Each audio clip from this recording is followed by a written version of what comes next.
Assalamualaikum warahmatullahi wabarakatuh. Syukur alhamdulillah senantiasa kita panjatkan kehadirat Allah, karena sampai saat ini kita masih diberikan kesehatan sehingga kita dapat melaksanakan pembelajaran ini dengan baik. Dan apa kabar anak-anak ibu semua? Semoga selalu dalam keadaan sehat dan diberikan selalu dalam lindungan Allah Subhanahu wa taala. Pada kesempatan ini kita akan membahas materi tentang beriman kepada kitab-kitab Allah. Sebelum kita membahas materi ini, sebaiknya kita berdoa dulu, semoga kita selalu berada dalam lindungannya dan selalu diberikan kesehatan.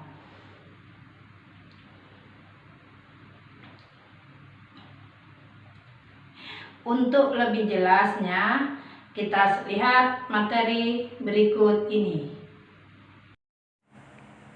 Setelah mempelajari materi ini, apa yang hendak Anda kuasai? Yang pertama, menjelaskan pengertian tentang beriman kepada kitab-kitab Allah. Yang kedua, menyebutkan nama kitab-kitab Allah Subhanahu wa taala yang diturunkan kepada para rasulnya. Yang ketiga, menampilkan sikap mencintai Al-Quran sebagai kitab Allah. Adapun kompetensi dasar pada materi kita hari ini adalah yang pertama, menjelaskan pengertian beriman kepada kitab-kitab Allah. Yang kedua, menyebutkan nama kitab-kitab Allah yang diturunkan kepada para rasulnya. Yang ketiga, menampilkan sikap mencintai Al-Quran sebagai kitab Allah. Adapun pengertian kitab, yang pertama, kumpulan firman Allah yang disampaikan kepada Rasul melalui perantara malaikat. Yang kedua, meyakini dengan sepenuh hati bahwasanya Allah menurunkan wahyu berupa kitab kepada para rasul. Adapun dalil yang menyatakan kita harus beriman kepada kitab-kitab Allah terdapat pada surah Al-Baqarah ayat 4 berikut ini. وَالَّذِينَ يُؤْمِنُونَ بِمَا أُنْزِلَ إِلَيْكَ وَمَا أُنْزِلَ مِنْ قَبْلِكَ وَبِالْآخِرَةِ هُمْ يُوقِنُونَ. Artinya, dan mereka yang beriman kepada kitab Al-Quran yang telah diturunkan kepadamu dan kitab-kitab yang telah diturunkan sebelummu, serta mereka yakin akan adanya kehidupan akhirat. Surah Al-Baqarah ayat 4. Kitab-kitab Allah yang diturunkan kepada para rasulnya. Yang pertama, kitab Taurat. Kitab ini diturunkan kepada Nabi Musa alaihi salam. Yang kedua, kitab Zabur. Kitab Zabur ini diturunkan kepada Nabi Daud alaihi salam. Kemudian yang ketiga disebut kitab Injil. Kitab ini Allah turunkan kepada Nabi Isa alaihi salam. Dan yang terakhir adalah kitab Al-Quran. Kitab ini Allah turunkan kepada Nabi Muhammad sallallahu alaihi wasallam. Kitab Al-Quran ini yang Allah turunkan kepada Nabi Muhammad adalah merupakan kitab terakhir yang Allah kirimkan, yang Allah turunkan kepada para Nabi Muhammad untuk pedoman hidup manusia. Dan Al-Quran ini berlaku sampai akhir zaman. Suhuf. Pengertian suhuf adalah firman Allah yang masih terpisah-pisah yang diturunkan kepada nabi-nabi tertentu. Atau pengertian lain, suhuf itu adalah berupa lembaran-lembaran yang berisikan firman-firman Allah. Suhuf ini Allah turunkan kepada beberapa nabi dan rasulnya, yaitu yang pertama diturunkan kepada Nabi Syeds alaihi salam yang berjumlah 50 suhuf. Kemudian suhuf yang kedua Allah turunkan kepada Nabi Idris alaihi salam yang berjumlah 30 suhuf. Kemudian yang ketiga, nabi yang menerima suhuf yaitu Nabi Ibrahim alaihi salam yang berjumlah 10 suhuf. Yang terakhir, nabi yang menerima suhuf adalah Nabi Musa alaihi salam yang berjumlah 10 suhuf.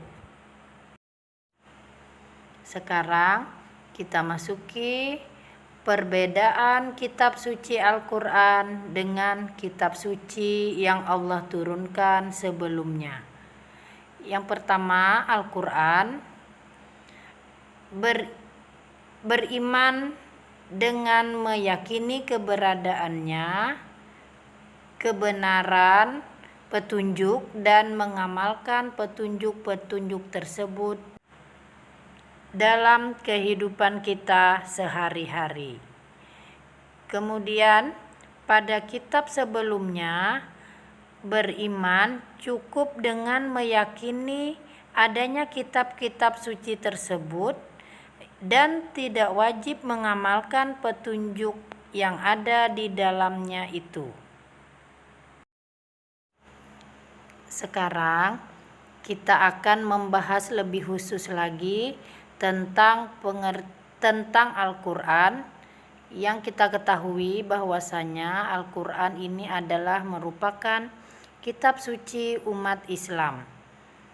Yang pertama, ini adalah pengertian Al-Quran. Al-Quran adalah wahyu Allah yang diturunkan kepada Nabi Muhammad SAW melalui perantara malaikat Jibril dan merupakan petunjuk serta pedoman bagi umat manusia, serta menjadi kitab terakhir dan terlengkap yang Allah turunkan untuk manusia. Adapun keistimewaan Al-Quran itu adalah keistimewaan Al-Quran dengan kitab yang lain adalah ayat-ayatnya mempunyai susunan yang mengagumkan, yang dapat mempengaruhi jiwa bagi yang mendengarnya, sehingga tidak seorang pun yang dapat membuat susunan kalimat sesuai dengan Al-Quran. Walaupun hal ini sudah pernah dilakukan oleh orang-orang terdahulu, tetapi tetap saja Al-Quran tidak dapat dirubah. Selanjutnya, kita akan membahas bagaimana cara kita mencintai Al-Quran dalam kehidupan kita sehari-hari. Cermin mencintai Al-Quran dengan cara mengamalkan kandungan isinya dalam kehidupan sehari-hari dan mendakwahkannya kepada orang lain. Sekarang kita akan bahas ada 3 golongan orang-orang yang memperlakukan Al-Quran. Yang pertama, orang zalim.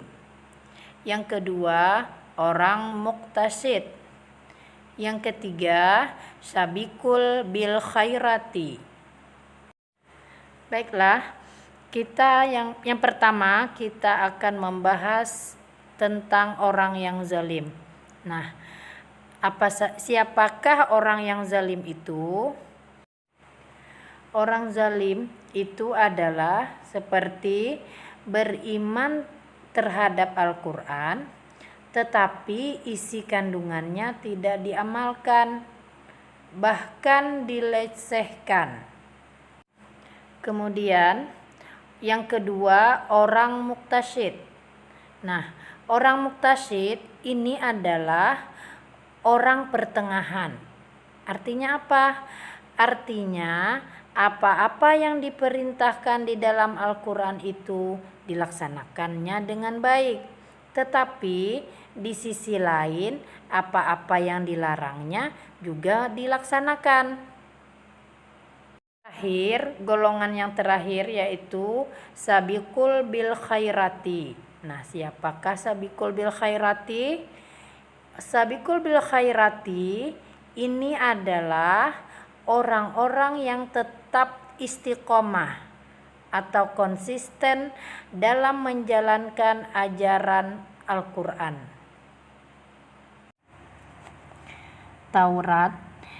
Kitab Taurat diturunkan kepada Nabi Musa pada abad ke-12 sebelum Masehi. Kata Taurat ini berarti adalah hukum atau syariat. Pada masa itu, Nabi Musa diutus oleh Allah untuk berdakwah kepada kaum Bani Israel. Oleh karena itu, tepat sekali kalau kita meyakini bahwa kitab Taurat diperuntukkan sebagai pedoman serta petunjuk hidup bagi kaum Bani Israel pada masa itu. Adapun bahasa yang digunakan dalam kitab Taurat ini adalah bahasa Ibrani. Adapun pokok-pokok ajaran yang ada di dalam kitab Taurat yang Allah turunkan kepada Nabi Musa di Bukit Sinai ini adalah sebagai berikut. Yang pertama, perintah untuk mengesahkan Allah Subhanahu wa Ta'ala. Yang kedua, larangan menyembah patung atau berhala. Yang ketiga, larangan menyebut nama Allah Subhanahu wa Ta'ala dengan sia-sia. Yang keempat, perintah mensucikan hari Sabtu. Yang kelima, perintah menghormati kedua orang tua. Selanjutnya yang keenam, larangan membunuh sesama manusia. Yang ketujuh, larangan berbuat zina. Kemudian yang kedelapan, larangan mencuri. 9. Larangan menjadi saksi palsu. Yang terakhir ke-10, larangan mengambil hak orang lain. Sekarang kita akan membahas kitab Zabur. Kitab ini diturunkan Allah Subhanahu wa Ta'ala kepada Nabi Daud alaihi salam untuk kaumnya bangsa Bani Israel atau umat Yahudi. Kitab ini diturunkan pada abad ke-10 sebelum Masehi di daerah Yerusalem. Adapun kitab ini ditulis dengan bahasa Kibti. Adapun menurut orang-orang Yahudi dan Nasrani, kitab Zabur terdiri dari 150 pasal yang berisikan doa, zikir, nyanyian, serta pujian kepada Allah tentang nikmat yang dikaruniainya. Doa, zikir, nyanyian, dan pujian tersebut seringkali disenandungkan oleh Nabi Daud alaihi salam. Selain itu, kitab Zabur juga berisikan nasihat dan hikmah. Selanjutnya, kita membahas tentang kitab Injil yang diturunkan pada abad ke-1 Masehi. Kitab Injil ini Allah turunkan kepada Nabi Isa alaihi salam pada permulaan abad ke-1 Masehi. Kitab Injil diwahyukan di daerah Yerusalem. Kitab ini ditulis pada awalnya dengan menggunakan bahasa Suryani. Kitab ini juga menjadi pedoman bagi kaum Nabi Isa alaihi salam, yaitu kaum Nasrani. Adapun isi pokok ajaran Injil ini adalah yang pertama, perintah untuk kembali mengesahkan Allah Subhanahu wa Ta'ala. Yang kedua, membenarkan keberadaan kitab Taurat. Yang ketiga, menghapus beberapa hukum kitab Taurat yang tidak sesuai lagi dengan perkembangan zaman pada masa itu. Yang terakhir, yang keempat, menjelaskan bahwa kelak akan datang kembali Rasul setelah Nabi Isa alaihi salam, yaitu Nabi Muhammad sallallahu alaihi wasallam. Sikap perilaku beriman kepada kitab Allah adalah pertama, mengakui dan menghormati kitab-kitab Allah sebelum turunnya Al-Quran. Yang kedua, meyakini bahwa Al-Quran adalah kitab yang paling utama dan yang paling akhir diturunkan. Kemudian yang ketiga, meyakini bahwa Al-Quran merupakan pedoman hidup bagi manusia. Yang keempat, menjalani hidup hanya untuk beribadah kepada Allah. Demikianlah uraian saya pada hari ini. Sebelumnya saya ucapkan terima kasih. Wabillahi taufik wal hidayah. Wassalamualaikum warahmatullahi wabarakatuh.